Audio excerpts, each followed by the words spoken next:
Hello, welcome to the March 2026 social media briefing. Really excited to have many new faces as well as repeat attendees of these sessions, which we've been doing for over 5 years now, in terms of sharing articles, updates that we've been reading about, all the industry reports, all the articles around changes. So please do say hello in the chat. Good morning, Molly. Thank you for joining. I'm going to dive straight in. If we haven't met before, or if we have, sometimes we need a reminder. My name is Luan Wise. I'm a marketing consultant. I'm a speaker. The header image in my LinkedIn profile here is me on stage at TEDx back in September 2024 when I was delivering a talk around social media as a force for good. Because I do like to see the positive in social media, even though I am aware there are some challenges, which we are going to talk about this morning. This session is being recorded. I will share a link to the slides in the networking chat after the session so that you can download the PDF and use the slides as you need to with your team. So thank you for joining us. Connect with me on LinkedIn if we're not already. You're on my profile watching this right now, so it should be easy to connect. 3 parts to today's social media briefing. We're going to look at some industry insights, some market reports that have been shared over the last few weeks. Then I'm going to dive into some platform updates. I'm not going to cover every single update in these sessions now. Some of them are quite small amends. Some of them are on platforms that you might not all be using. So today I'm going to talk about LinkedIn, because there's a fair amount of changes to be aware of with LinkedIn, Meta, and Instagram. If you do want all of the social media update feature changes that are reported across The Verge, TechCrunch, all the social media news platforms, Social Media Today, I curate those into one single source on my website, categorized nicely by platform. I also share them in a weekly email update. So if you're not getting those already, hop over to my website, have a look around and get those straight into your inbox, as well as all the details behind the different headlines. Also on my website, I'm just going to highlight because it's relevant to the topics that we're going to talk about today, particularly online safety is my topic for later. I have written some books on this topic, so you're probably aware I have a number of books out in the market around social media marketing, a more recent book around marketing and psychology.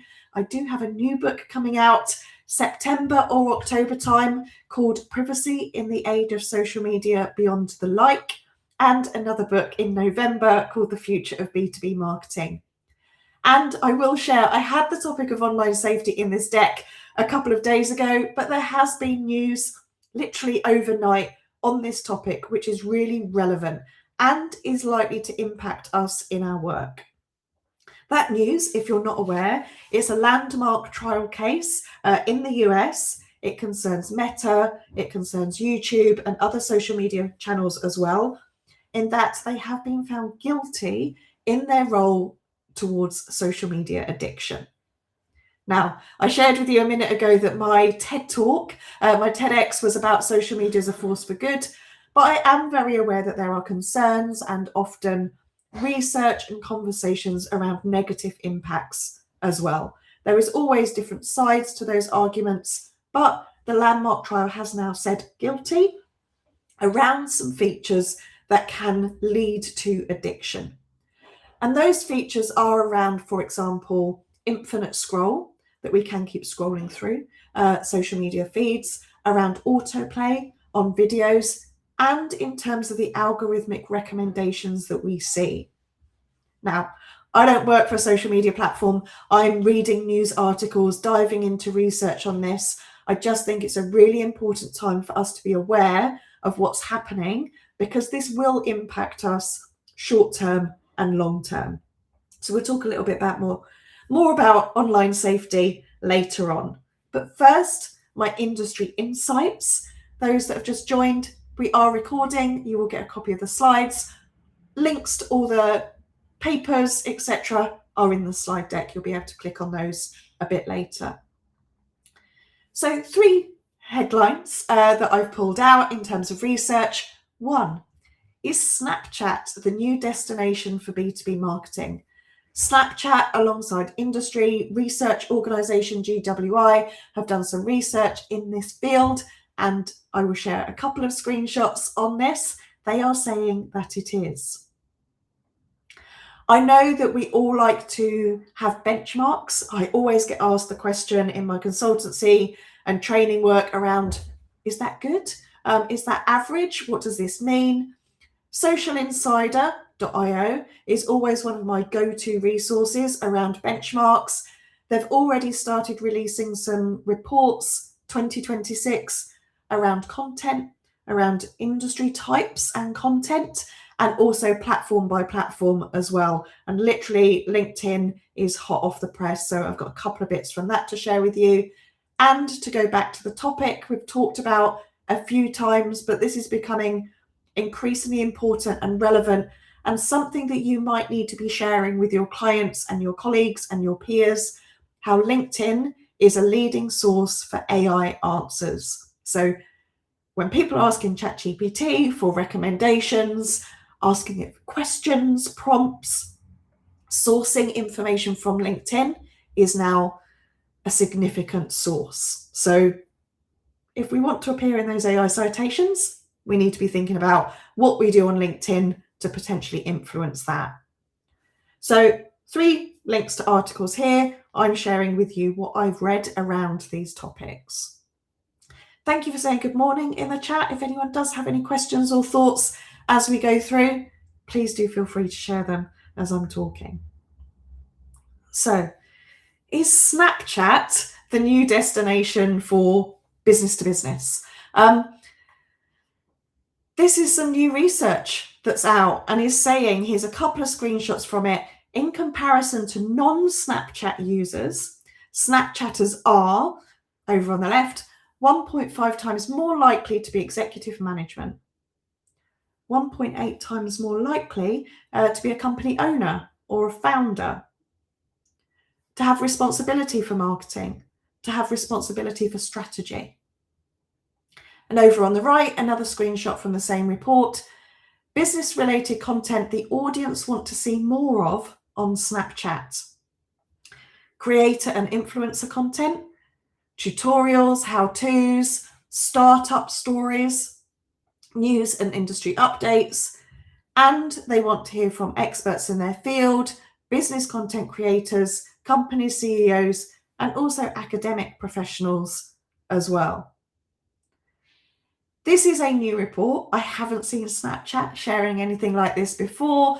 I think it's one to watch and one to consider. But if you are a B2B social media marketer, tell me in the chat, are you using Snapchat right now? Do you think you will? Is it going to be a priority? Or is this something for us to have an eye on and see how it develops over the next few months?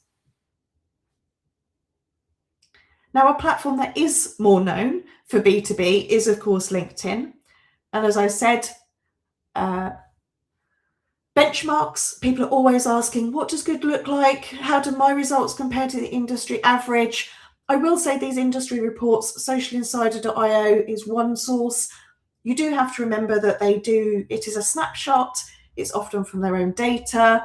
Check the methodology in terms of the country, how many have been involved in this, but it's usually a good source to see, how your data is aligning with others. And if you are seeing trends, are others people seeing those trends as well?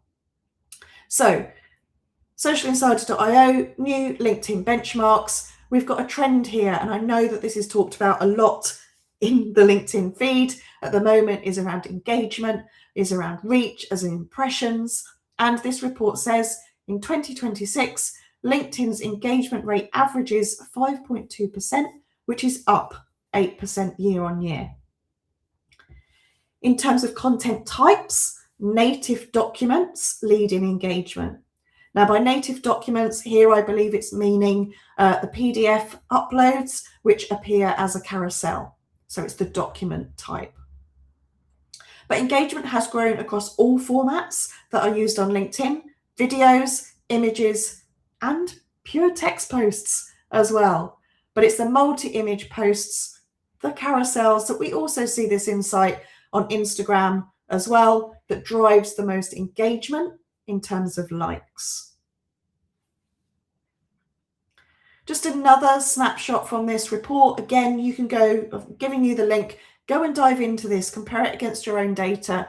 But impressions and likes. So impressions, how many people have the opportunity to see the content in their feed versus how many people are liking the content. These are two different metrics and they don't always correlate. You may be creating content for views, for people to see, versus creating content for engagement. It's kind of top of funnel, middle of funnel. You need to be thinking about what your objectives are and also what these measurements mean to you. We could talk about this for a number of hours of what does that actually mean? Does that drive inquiries? Does it drive some other conversations? Does it drive webinar attendance or meetings, for example? Like, what sits behind these numbers? But if you're staring closely at the screen, what I'm finding really interesting about the Social Insider reports across all of the platforms is that we're now seeing different benchmarks and different data depending on the size of the account. So on LinkedIn, the size of the account would be connections and followers, same on Instagram, for example. But what we're seeing is that there is a difference in impressions, in likes, engagement, depending on the size of the account that you have, and that does change over time as well. So really, it's very difficult to say one number against another. You're looking at different formats here as well, according to account size. So really kind of dive into those nuances and see how you compare. And if you're having conversations internally around, for example, expected growth, then these are really good stats to say, look, we're here at the moment. Our competitors might be here. This is what we could be looking at. So a great benchmark report there for you. Now over to the LLM conversation. Thank you for the question in the chat around, is there any B2B AI use data? I haven't looked at, or haven't come across or even looked for any demographic profile data around the different LLMs like ChatGPT and Claude. I think the data that's coming out more at the moment is like, how are people using AI tools overall? Are they using it for content creation? Are they using it for copy editing, for example? So it could be one to look out for, but I think many people have their own preferences, are using a mix, and some organizations have licenses to Copilot within their organizations. So I'm not quite sure that we would have the same conversation around AI platform choice as we do about social media platform choice. But let me share this data with you. So this is from SEMrush. SEMrush have done various reports on this kind of month on month around which sources are being cited in LLMs. And this says here on this screenshot, it's got ChatGPT, Perplexity, Google AI mode. So I don't know how much it's being broken down behind the scenes. But what we do see here is that Reddit is top. 6 months ago, Reddit was kind of miles ahead in terms of AI citations, but other platforms are catching up. In particular, we've got LinkedIn in second place. We've also got Instagram on here. We've got Facebook on here. We've got YouTube as well. So I think the key takeaway is AI citations are coming from a variety of sources, and those sources include social media, and quite significantly. Also, what the SEMrush report says is that AI search, when it's looking for its answers to the questions being asked, it's not looking for the most liked posts. So it's not looking for the posts that get the big numbers or have gone viral. It's looking for relevance. So kind of traditional SEO really is this relevance to the search question. So it's not about getting likes, it's about getting the most relevant answers to the questions that are being prompted.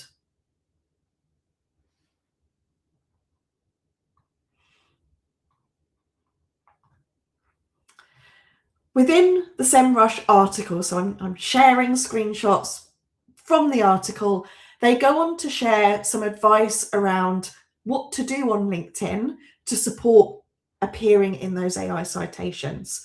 And I've created this kind of anatomy of a LinkedIn post and a LinkedIn profile.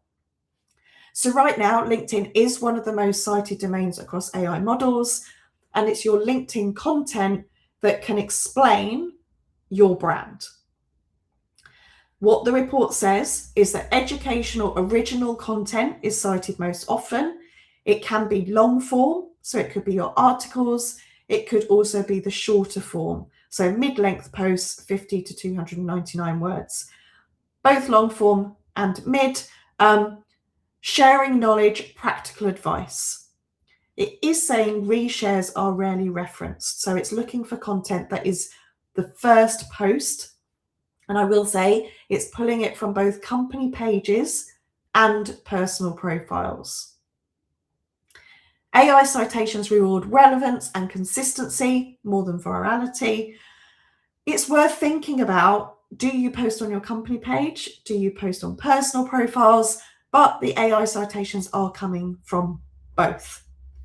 What it's looking for, according to SEMrush, is author credibility. So does someone always post on this topic, or have they just picked up a one-off fad? They're looking for ongoing expertise.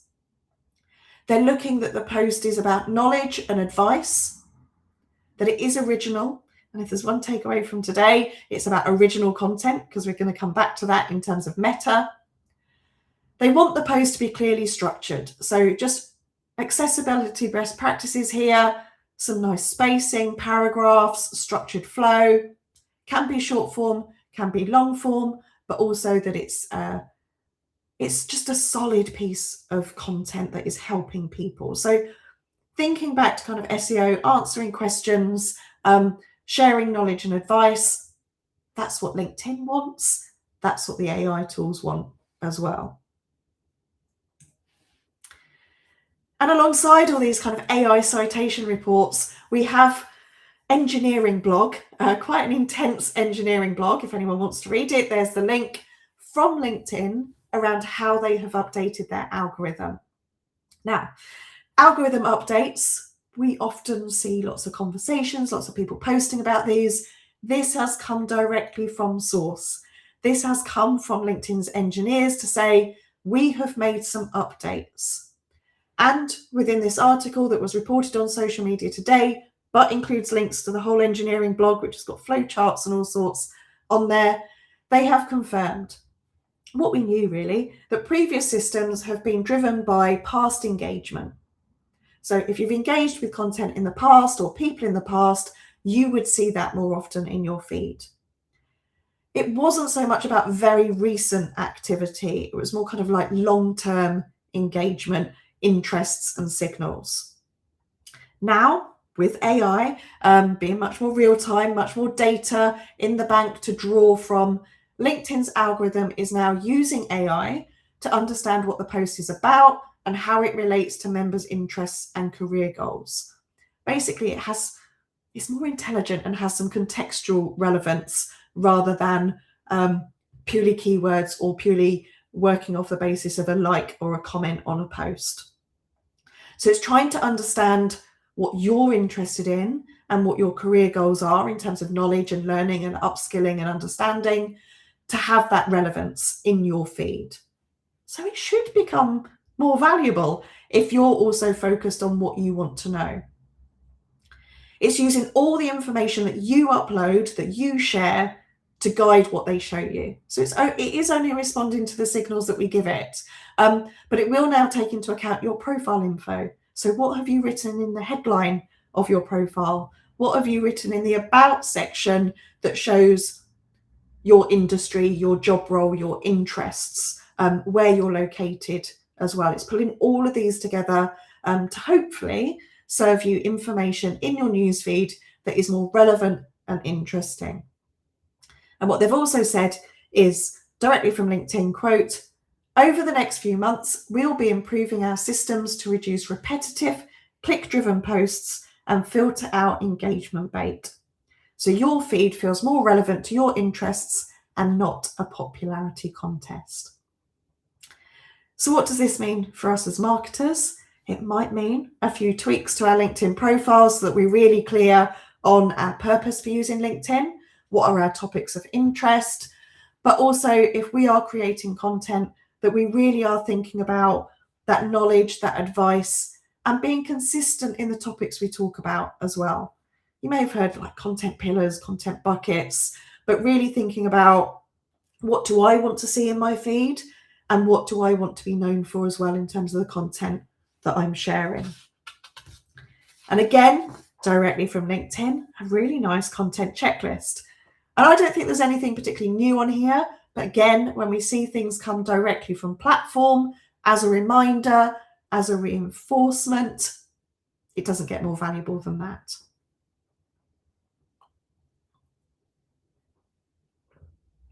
So in terms of content, their win is focus on insightful blog style articles and posts. So mix your long form and your short form, unique data, expertise, product information.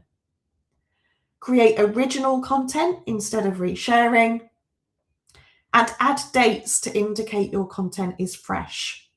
Now, I have never personally thought about adding dates before to my posts. I haven't done it yet, but I might do just to see if that's helpful. The resharing, I think, is something to think about in terms of the relationship you have or encourage internally between content on your company page that you encourage employees to share versus encouraging your employees to create their own original posts. So resharing is valuable from the company page, but we're going to get more value if we create our own posts. Post weekly at a minimum to establish a strong presence. Make your profile public, grow your follower count to build authority, so keep networking. And have experts post first, then amplify through company and executive profiles. So again, this is kind of different to advice I've seen and shared on LinkedIn, that company page, personal profile page over the years. Personal profiles have always had the most engagement, but maybe now it's personal profile first, then share on the company page, rather than company page first and then share. You really need to think about that relationship and that ecosystem for your kind of internal processes. Formatting for AI, make it clear, use a Q&A format that often works. Ask the question in the headline, then answer it. Make your first line the key takeaway. Do include images as they're also cited. And in terms of engagement, ask for comments, leverage video posts as well. Question in the chat, if it's going to be more valuable, that means it's likely to be monetized, premium subscription. They haven't said this yet, we don't know. We do know that there is more features going into premium subscriptions, which are usually AI driven. We do also know that there is now a premium company page option as well, which has automated following, competitor insight. So we may see some more features being added to the premium version over time. But I do think that this checklist, this advice, it will apply across the board. And to other social media platforms as well, I think, because this creating original content instead of sharing is also something that Meta are focusing on. So Meta, on their own social media accounts, have shared over the past week or so their updated guidelines around original content. So what they're saying about these changes is, we're pulling reach from copycats to ensure authentic voices break through the noise and get the credit they deserve. They are prioritizing original content. Facebook is improving the experience for all users, making the feed and reels more relevant. If you can't quite see it, I've put the link to the full guidelines so you can check it out afterwards. They're saying really that they want original content. They are suggesting to avoid splicing existing clips together without a focus on kind of why you're doing that. They don't want low effort reaction videos.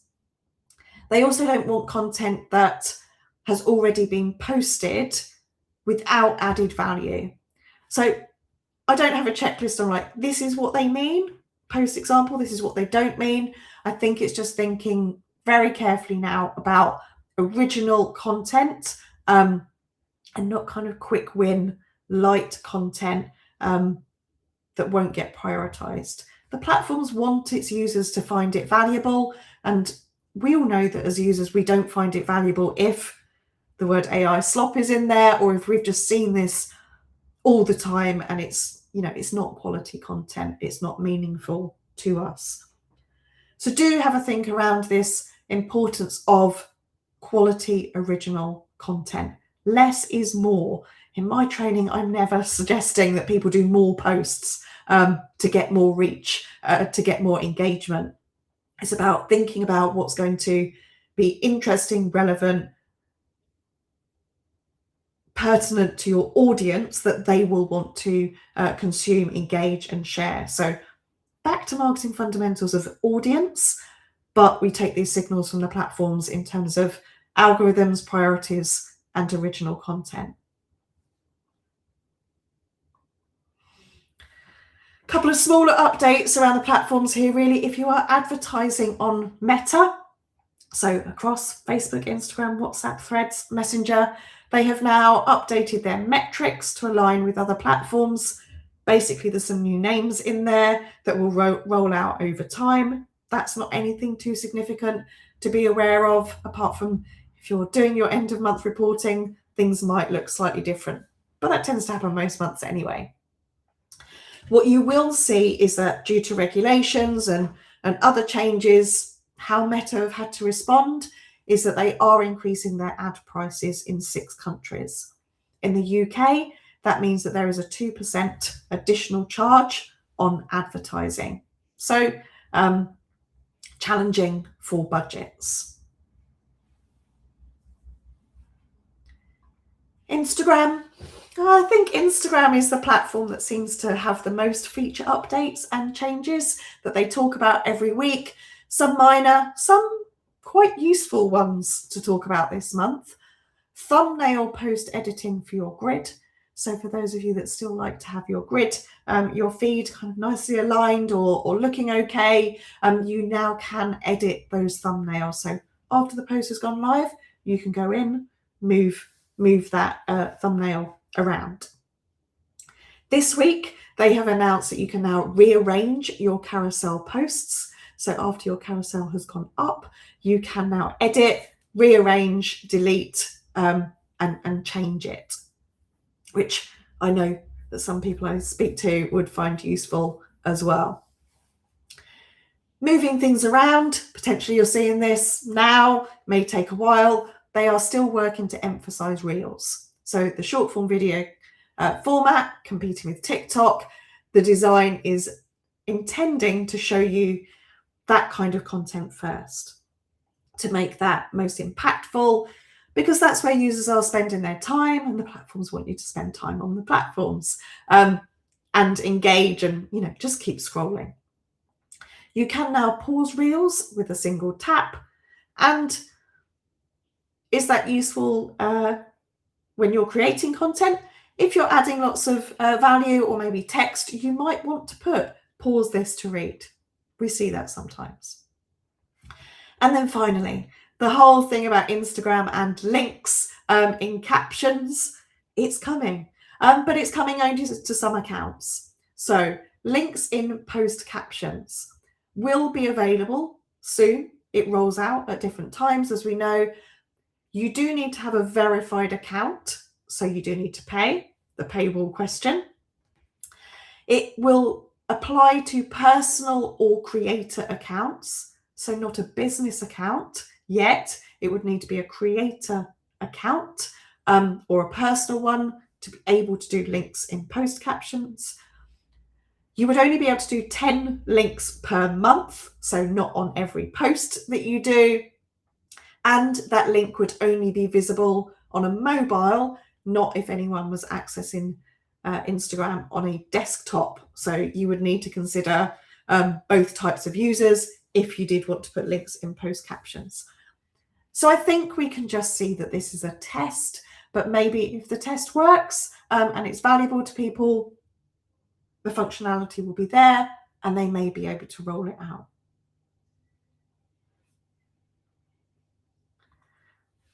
Some more advice directly from the platforms this month. Broadcast channels. Talked about these a few times. I don't know if anyone subscribes to broadcast channels on Instagram. Go and have a look at the creators account, @creators on Instagram. They have a broadcast channel. That is where they share some of these updates. Broadcast channels are one-to-many. You can't, it's not like a group conversation, but it's quite useful for these kind of updates as well. That was the source of this. And they have talked about on Instagram what helps your reach. So remember, different conversations, reach and impressions and engagement. Reach on Instagram, focus on authentic interactions. One of the most important ways to increase your reach is through engagement from your audience. So think about how will your audience engage with your post. We do know that people aren't doing that so much in the comments. So it could be thinking about share this with a friend, send this to a friend, save this for later, but encouraging that engagement in an authentic way, not in a clickbait, spammy way. Quality content, quality of your video and music. Explore trending audio. Instagram likes you to add music even to your carousels and your single images, because then they will also treat them as a reel. So I know there's challenges around a professional account and what music you can add. It's got to be royalty free, but add music. It helps your reach on Instagram. Back to the engagement, like or reply to comments. So don't just post and run, do your community management and also check your insights. Your insights on your account will give you guidance as to what's working, what your audience like and what to do more of. On the other side, what hurts your reach? They say sharing non-recommendable content. So sticking with their guidelines. Really, they do have community guidelines. They don't want engagement bait. They don't want reels with watermarks from third-party platforms. They don't want you taking credit for content that isn't yours, i.e. downloading from somewhere else and then uploading as your own. And they also don't want reels that are too long. So under 3 minutes is what they prefer. Question in the chat around the trending audio. I'm not a trained lawyer. I can't offer legal advice. You will need to speak to your own internal teams around copyright infringement. But simply, if you are using your account for business purposes, I would suggest having a professional account whereby you can only use royalty-free music. So it's your own legal internal policies on that one. But if it's a business for commercial purposes, you should be using royalty-free music, only what's available kind of within the platform with their own relationships as well. I know that sometimes that's a challenge because something will be trending and you want to get involved with it. The influencers are using it. I've actually seen, I'll add it to the deck.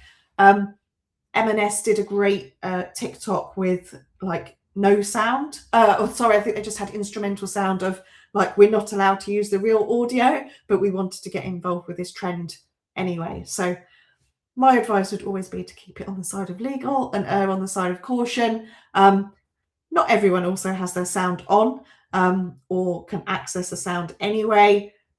Use what the platform allows you to do for the type of account that you need for the purposes of it. If you're a creator, be absolutely fine. There's not the commercial element to it.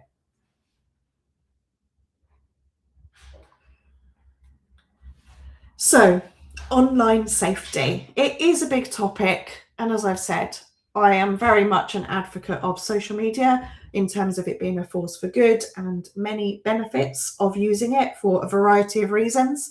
However, there are also challenges. Challenges in terms of privacy and challenges in terms of content that we see on the platforms. There is regulation in this area. Regulation sometimes takes a while to catch up. The platforms are also trying to do what they can in these areas as well, although it's not perfect, as we see in the trial judgment where the platforms have been found guilty for addictive features such as the infinite scroll, autoplay, and the algorithmic recommendations. Things are changing on this front. Some recent updates that the platforms have done, well, Meta have rolled out new scam detection tools to Facebook, WhatsApp, and Messenger. You will often see these pop up.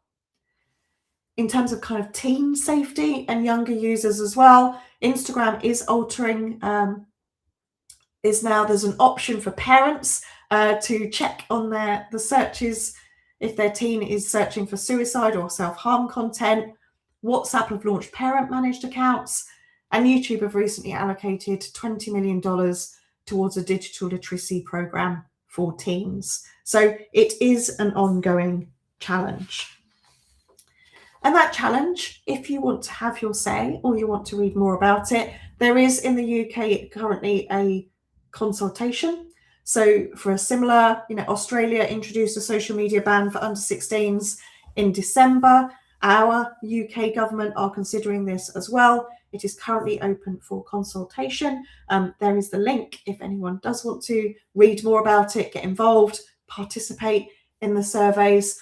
And I also wanted to share with you that I'm part of a volunteer group with a campaign. It's led by Drew Benvey from Battenhall. You may be aware of that agency. RAISE is all about online safety, and we have just launched a focus group panel called our Next Gen panel, where we are looking for 13 to 15-year-olds to participate in some focus groups to tell us what they think about social media, AI, and online gaming. So sounds like a strange appeal, but if you have a 13 to 15-year-old in the UK who may be interested in sharing their views, there's a link to the campaign and our work there, and we'd love to hear from you and get your feedback. So lots to think about this month, I think. Not the kind of minute feature changes to be aware of, but kind of more some big picture in terms of where is Snapchat going? There is changes to LinkedIn. AI is now part of our world as social media marketers that we can contribute to, and online safety and how the platforms are responding, how governments are responding. Long term, that will impact our industry. We just don't know exactly how right now. I will pop a link to this slide deck in the comments. I think I've answered all the questions live, but I will keep an eye on this throughout the day in the next few days. If there's anything else you think of, do let me know. We will be back next month with another roundup, last Thursday of the month, always the same format. You can access the link from my LinkedIn profile or my email newsletter if you're subscribed. But for today, thank you for watching.